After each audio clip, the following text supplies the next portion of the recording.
안녕하세요, 담덕입니다. 최근에 제가 공부하고 있는 분야는 인사와 노무에 관련된 노동법에 대해서 공부를 하고 있습니다. 제가 여기에 관심을 가지게 된 이유는 제가 다양한 알바를 경험을 하면서 법적인 테두리 안에서 근로자가 보호를 받을 수 있는 보호장치가 무엇인지를 알지를 못했었습니다.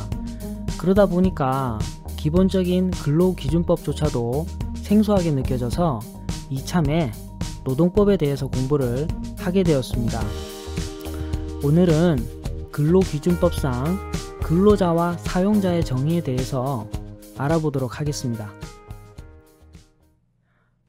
우선 근로자라는 말과 노동자라는 말이 있는데 이 둘은 어떤 차이가 있을까요? 법률에서는 노동이라는 말보다는 근로라는 표현을 더 많이 사용을 합니다. 이유는 공식적인 법률 용어이기 때문인데요. 그래서 법이나 행정 같은 공적인 영역에서는 근로자로 표기를 합니다. 법률상 근로자에 해당이 되면 법적으로 많은 보호를 받을 수가 있기 때문에 근로자 지위는 굉장히 중요합니다. 만약 근로자로 인정을 받지 못한다면 당연히 법적인 보호도 받을 수가 없게 됩니다. 그렇다면 법률에서 정하고 있는 근로자란 무엇인지 자세히 알아보도록 하겠습니다. 근로기준법은 근로조건의 최저기준을 정해놓은 법입니다. 여기에서는 법의 보호를 받을 수 있는 근로자에 대해서 이렇게 정의를 내리고 있는데요. 근로자란 직업의 종류와 관계없이 임금을 목적으로 사업 또는 사업장에서 근로를 제공하는 자라고 되어 있습니다. 법률 해석을 하나씩 살펴보면요. 첫 번째, 직업의 종류와 관계없이란 말에서 직업의 종류는 근로자의 여부를 따질 수 있는 기준이 아니라는 말입니다. 이것보다는 종속 노동관계에서 근로를 제공을 하면 근로자에 해당을 합니다. 두 번째인 임금을 목적으로 라는 말에서는 임금이라는 용어가 중요한데요. 여기에서 말하는 임금이란 사용자가 근로의 대가로 근로자에게 지급하는 일체의 금품을 뜻합니다. 무엇이 임금인지는 법에서 정한 임금의 기준에 따라서 판단을 하게 되는데요. 이 부분은 나중에 제가 따로 정리를 하도록 하겠습니다. 세 번째인 사업 또는 사업장이라는 말은 일반적으로 영리를 목적으로 하는 회사나 비영리를 목적으로 하는 회사, 즉 비영리 단체, 이러한 것들도 다 사업 또는 사업장에 해당을 합니다.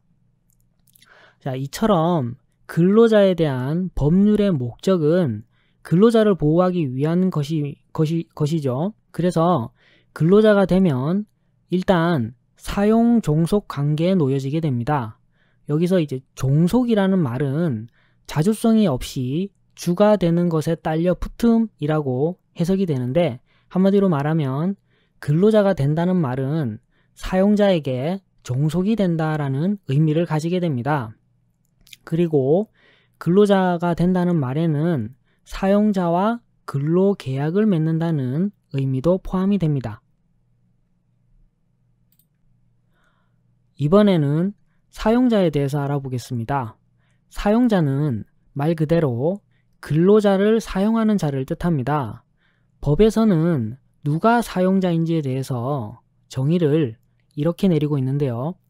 사용자란 사업주 또는 사업 경영 담당자, 그 밖에 근로자에 관한 사항에 대하여 사업주를 위하여 행하는 자를 말한다 라고 되어 있습니다. 사용자는 근로자를 사용하는 주체로서 근로자를 보호하는 법규를 지켜야 할 의무를 가지게 됩니다. 자, 이것도 법률적 해석을 하나씩 뜯어서 살펴보면요.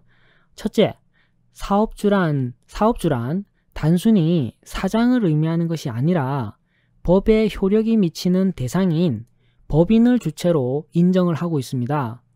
개인 기업에서는 기업주 개인을 의미를 하고 법인 조직인 경우에는 법인 그 자체를 의미를 합니다. 두 번째인 사업경영 담당자란 사업경영 일반에 관해 책임을 지는 자를 의미를 합니다. 흔히 대표이사나 경영진이 여기에 해당을 합니다. 세 번째인 그 밖의 근로자에 관한 사항에 대해 사업주를 위하여 행위하는 자란 그 회사 안의 직위에 따라서 차장이나 부장 등과 같은 상급자가 있기 마련인데 이분들도 근로자임과 동시에 근로자들의 임금이나 급여, 노무관리 등의 근로조건에 결정 권한을 가지고 계신 분들이죠. 그리고 또한 업무상 명령이나 지휘, 감독을 하는 사업주로부터 일정한 권한과 책임을 부여받은 사람들입니다. 그래서 이 세 번째에 해당하는 사항에 대해서 법에서는 해석을 넓게 하기도 하고 좁게 하기도 합니다. 근로자는 법적인 개념이기 때문에 근로자 지위를 얻는 것이 굉장히 중요합니다. 만약 근로자가 아니라면 근로자를 보호하는 법에 혜택을 받을 수가 없게 되는데요. 그렇기 때문에 근로자인지 명확하지 않을 경우에는 법적인 분쟁이 많이 일어나게 됩니다. 사례를 살펴보면 근로자 지위가 애매모호한 직업군들이 몇 개가 있습니다. 예를 들면 보험 설계사, 학원 시간 강사, 위탁 판매원, 텔레마케터, 구두 공장 객공, 채권 추심원 등이 대표적인데요. 이러한 직업에서 종사하시는 분들은 대부분 임금이 아니라 수수료나 강사료 또는 공인비 등을 받고 일을 합니다. 그렇기 때문에 근로계약서를 작성하지 않거나 아니면 위탁계약서나 도급계약서 같은 것들을 작성을 하시게 되는데, 이렇게 되면 이분들은 근로소득세가 아닌 사업소득세를 납부하게 됩니다.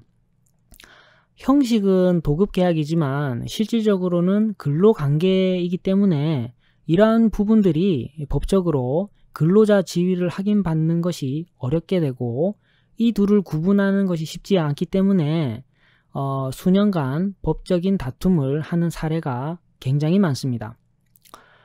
그 대법원 판례를 살펴보면 그 아래와 같이 근로자성에 대한 판단 기준을 제시를 하고 있는데요.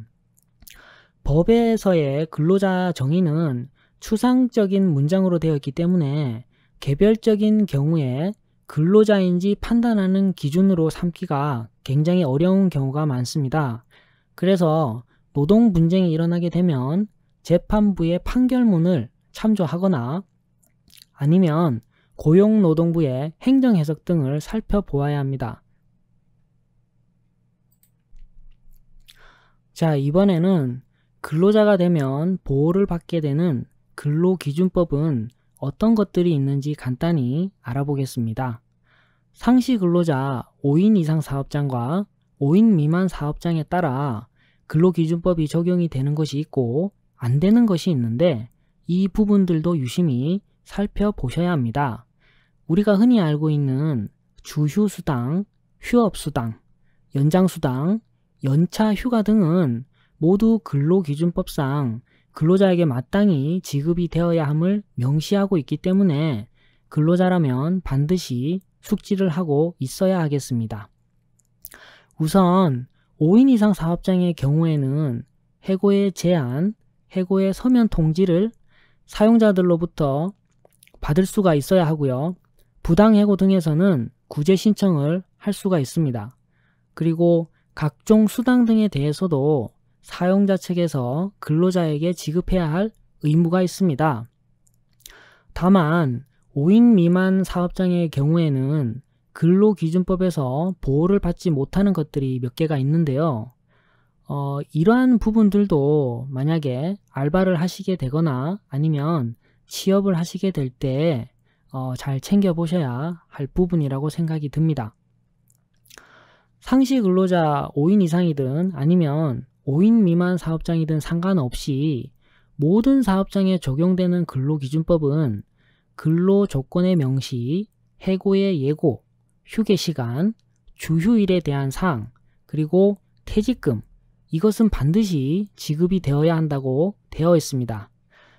이러한 내용은 근로자뿐만 아니라 사업주분들도 잘 숙지를 하고 계셔야 할 내용들입니다. 자, 오늘은 근로자와 사용자에 대한 내용을 살펴보았습니다. 감사합니다.